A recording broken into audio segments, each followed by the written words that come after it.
Had there been anything else to stand out? Probably. But my brain is so frazzled that I can barely think.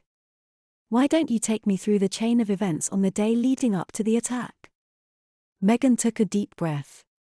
Okay. I can do that. When she finished explaining, she put her hands on her head and pulled at her hair. Helen glanced at her and smiled. What?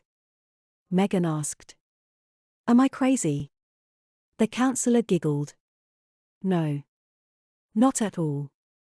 Even though crazy is a made-up term, I'd still say you weren't.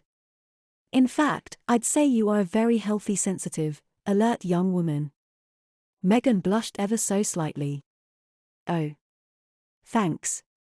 Then why don't I feel like that? You're regressing, Helen explained. Huh? Your relationship with Ted, your feelings towards home, all of that changed when you went to college. But I liked college, Megan protested. I'm sure that you do. But you also liked the way things were before you left, and think that you still do.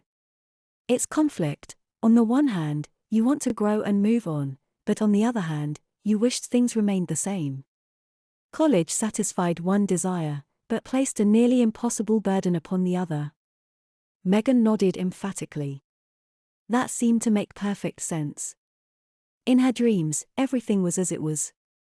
Just yesterday, she found herself wishing things could stay the same. As a result of this inner struggle, you've begun to identify more with your past self in an effort to overcome the burden. Wetting the bed. Lapping up ice cream. Watching cartoons. All of these are things you did as a child. Yeah, you're right, Meg remarked. She didn't know what to make of all this. Ted is a source of grief for you because he represents both the past and the present. He was your boyfriend, he is your friend. When you tried to show affection and win him back, you were identifying with the past. When you tried to accept his friendship or even push away, you were identifying with the present. You are, my dear, quite sadly torn between the two. So how do I stop it? Megan asked pleadingly. I'd imagine it'd correct itself in time. This regression. It's just a way of coping with the adjustment your life is undergoing.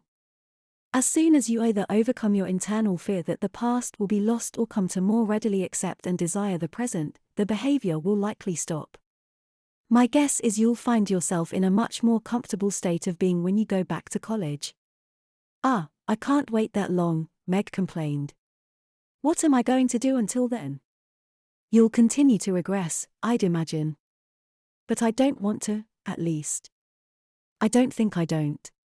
There's no harm in it, really. So maybe you find yourself playing with dolls one day or watching old home movies or things like that. Would that be the worst thing in the world, Megan?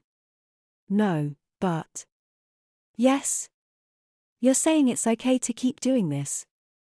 Within reason, absolutely.